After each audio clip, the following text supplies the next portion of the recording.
जय हिंद एवरीवन। इस वीडियो में हम लोग यूपीएससी सीएससी प्रीलिम्स 2000 के पेपर से संबंधित मैथ्स के एक क्वेश्चन के हल को सॉल्यूशन को देखने की कोशिश करेंगे। यहाँ पर आपका प्रश्न है 143 143 संख्या का प्रश्न है। प्रश्न में आपसे बोल रहा है which one of the following has a greater perimeter than the rest. आपसे बोल रहा है कि नीचे जो 4 विकल्प दिए हुए हैं ए बी सी डी, इन विकल्पों में जो शेप दी हुई है अर्थात जो फिगर दिया हुआ है, चित्र दिया हुआ है, उन चित्रों में उन फिगर्स में सबसे ज़्यादा पैरीमीटर किस चित्र का अर्थात किस शेप या किस फिगर का है, आपको ये बताना है। तो हम लोग देख लेते हैं। पैरीमीटर को हिंदी में हम लोग परिमाप कहते हैं। ऑप्शन ए में आपको स्क्वायर दिया हुआ है, ऑप्शन बी में इक्विलेटरल ट्रायंगल दिया हुआ है, ऑप्शन सी में रेक्टेंगल दिया हुआ है एंड ऑप्शन डी में सर्कल दिया हुआ है। तो पैरीमीटर आपको पता है स्क्वायर का पैरीमीटर का फॉर्मूला होता है स्क्वायर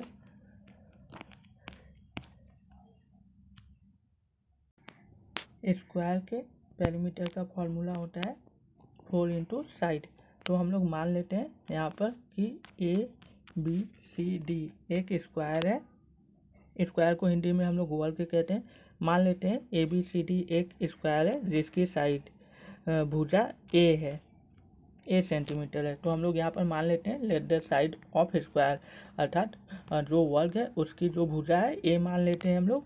प्रश्न में एरिया दिया हुआ है, एरिया अर्थात उसका क्षेत्रफल, जो ये वर्ग है इस स्क्वायर का क्षेत्रफल एरिया दिया हुआ है 36 सेंटीमीटर स्क्वायर। तो हम लोगों को पता है बट एरिया, लेकिन एरिया जो क्षेत्रफल होता है उसका फार्मूला क्या होता है, उसका फार्मूला होता है साइड स्क्वायर। जो स्क्वायर होता है उसका एरिया निकालने का फॉर्मूला होता है साइड इंटू साइड। तो साइड इंटू साइड आप करेंगे तो एरिया स्क्वायर हो जाएगा, ए स्क्वायर हो जाएगा। जो एरिया होता है वो साइड का स्क्वायर होता है। तो यहाँ पर हम लोगों ने भुजा ए मानी है, इसलिए इस वर्ग का जो क्षेत्रफल होगा, स्क्वायर का जो एरिया होगा वो ए स्क्वायर हो जाएगा क्योंकि साइड ए है। तो लेकिन प्रश्न में ए स्क्वायर की वैल्यू 36 दी हुई है। तो यहाँ से हम लोग ए इक्वल्स 6 सेंटीमीटर निकाल लेंगे। उसके बाद वर्ग में सभी भुजाएं बराबर होती हैं, तो इसलिए वर्ग का जो परिमाप होता है, पैरीमीटर होता है स्क्वायर का, वो 4 इंटू साइड हो जाता है। या तो आप सभी भुजाओं को ऐड करेंगे तो 4a आ जाएगा, या तो आप डायरेक्ट 4 इंटू ए कर देंगे अर्थात 4 इंटू साइड।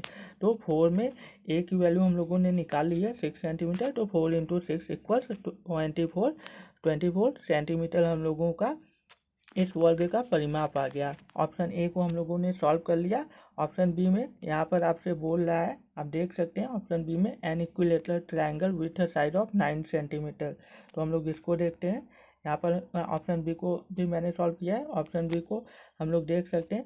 मान लेते हैं यहाँ पर ए बी सी एक इक्विलेटरल ट्रायंगल है। इक्विलेटरल ट्रायंगल को हिंदी में हम लोग समबाहु त्रिभुज कहते हैं जिसकी तीनों भुजाएं समान होती हैं। तो साइड 9 सेंटीमीटर है, तो आप समझ सकते हैं तीनों जो भुजाएं हैं 9 सेंटीमीटर की होंगी।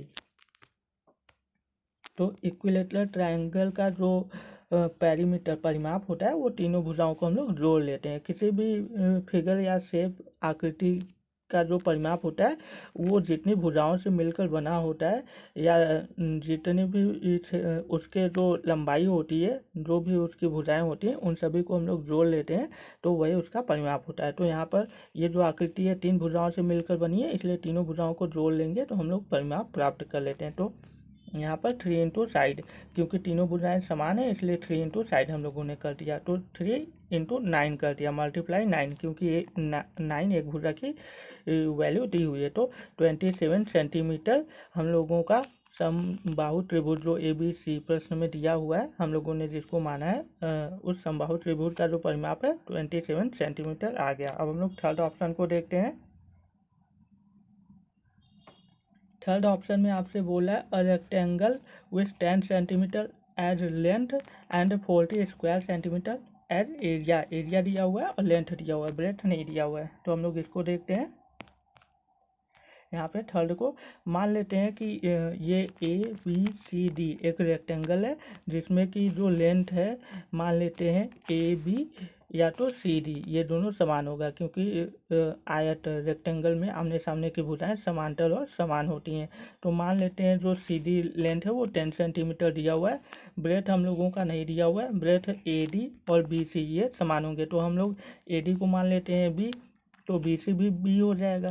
तो उसके बाद हम लोगों को यहाँ पर जो ये रेक्टेंगल है, आयत है, इसका जो क्षेत्रफल है, अर्थात ये जो चित्र है इसने कितने स्थानों को घेरा हुआ है, कितने स्थान को इसने घेरा हुआ है, उसी को हम लोग उस क्षेत्र का क्षेत्रफल कहते हैं। तो यहाँ पर हम लोगों के पास आयत रेक्टेंगल है, तो इस रेक्टेंगल का जो क्षेत्रफल है, एरिया है, वो 40 सेंटीमीटर स्क्वायर है, 40 वर्ग सेंटीमीटर है। तो हम लोग मान लेते हैं ब्रेथ मान लेते हैं बी है, इस आयत रेक्टेंगल का ब्रेथ हम लोग मान लेते हैं बी।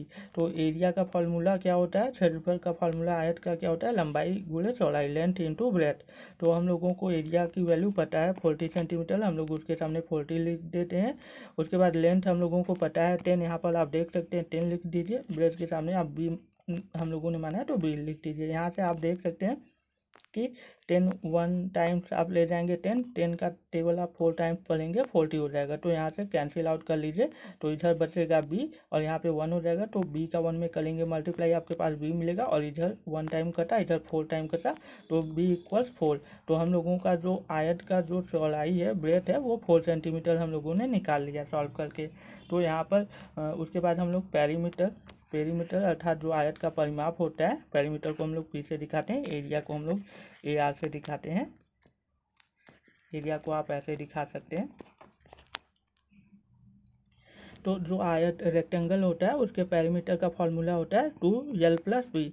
वो इसलिए होता है क्योंकि आप देख सकते हैं जो आयत रेक्टेंगल होता है उसमें 2 लंबाई होती है और 2 चौड़ाई होती है, इसलिए इसका फॉर्मूला 2l प्लस बी हो जाता है।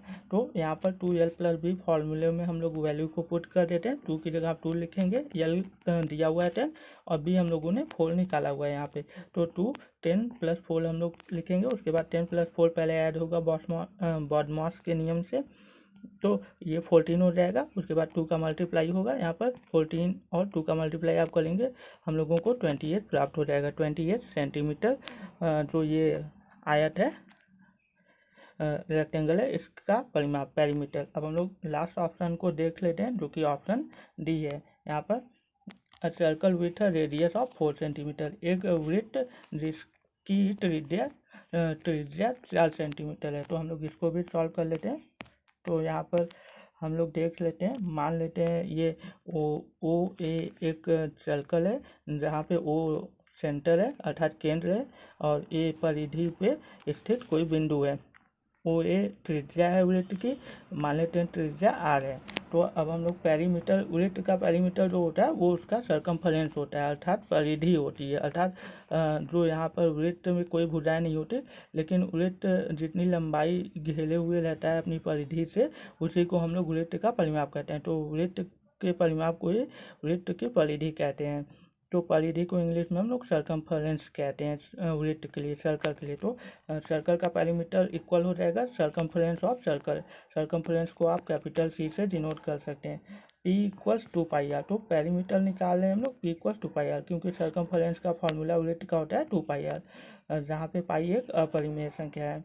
तो 2 की जगह आप 2 लिखिए। पाई की वैल्यू हम लोगों ने यहाँ पे 3.14 ली हुई है। पाई की वैल्यू 22/7 भी होती है जो कि रेशनल है, ये रेशनल वैल्यू है और 3.14 इरेशनल वैल्यू है, ये आप कभी और समझेंगे। उसके बाद हम लोग यहाँ पे आर की वैल्यू पुट कर देते हैं 4 सेंटीमीटर जो कि प्रश्न में आपको दिया हुआ है। तो यहाँ पर सबसे पहले हम लोग 2 4 का मल्टीप्लाई कर लेते हैं, 8 आता है। उसके बाद 3.14, क्योंकि इससे मल्टीप्लाई करना आसान हो जाता है। तो उसके बाद आप 8 का टेबल 4 टाइम लेके जाएंगे, 32 कैरी 3, 8 1 टाइम 8 और 3 जो कैरी था 11 हो गया। 11 का 1 आप लिखेंगे, कैरी 1 आप कर देंगे, 8 3 का आप 3 टाइम्स लेके जाएंगे, तो आपके पास 24 होगा और जो कैरी 1 था वो 24 में 1 ऐड होगा 25 और पॉइंट आप पुट कर देंगे। तो यहाँ पर जो सर्कल है उसका पेरीमीटर 25.12 अर्थात उसका जो परिमाप है हम लोगों ने 25.12 सेंटीमीटर निकाल लिया। अब हम लोग सभी पेरीमीटर को कंपेयर करने पर पाते हैं कि यहाँ पर तुलना कर लेते हैं सभी जितने क्षेत्र दिए हुए हैं उनके परिमापों की। तो यहाँ पर आप देख रहे हैं जो वर्ग है उसका परिमाप आपके पास 24 सेंटीमीटर है। उसके बाद समबाहु जो त्रिभुज है उसका परिमाप आपके पास 27 है, अर्थात समबाहु त्रिभुज का परिमाप वर्ग के परिमाप से ज़्यादा है। उसके बाद हम लोग थर्ड ऑप्शन को देखते हैं। थर्ड ऑप्शन में जो हम लोगों का यहाँ पर आयत है, आयत का परिमाप 28 सेंटीमीटर है।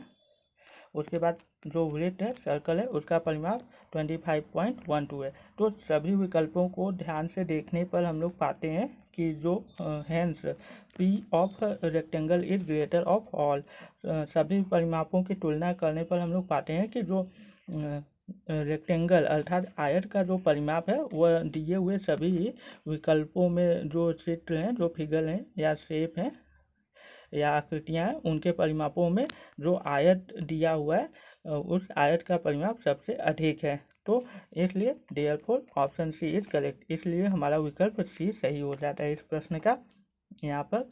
तो आप देख सकते हैं ये हम लोगों का विकल्प सी यहाँ पर सही हो जाता है।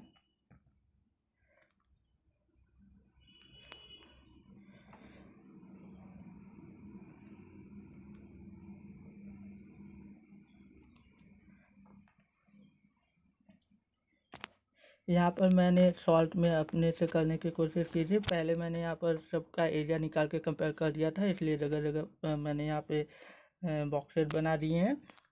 आप एरिया भी निकाल के कंपेयर कर सकते हैं।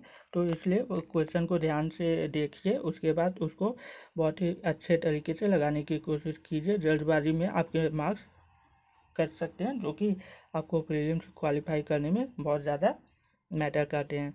अगर आपको ये वीडियो अच्छी लगी हो, एक्सप्लेनेशन अच्छा लगा हो, तो आप मुझे फॉलो कर सकते हैं टेलीग्राम पे और मुझे अपने प्रॉब्लम्स को शेयर कर सकते हैं। अगर आपको किसी भी टॉपिक पे वीडियो चाहिए तो आप कमेंट कर सकते हैं। अगर आपको ये वीडियो अच्छी लगी हो तो आप लाइक शेयर सब्सक्राइब कर सकते हैं मेरे चैनल को। Thank you so much.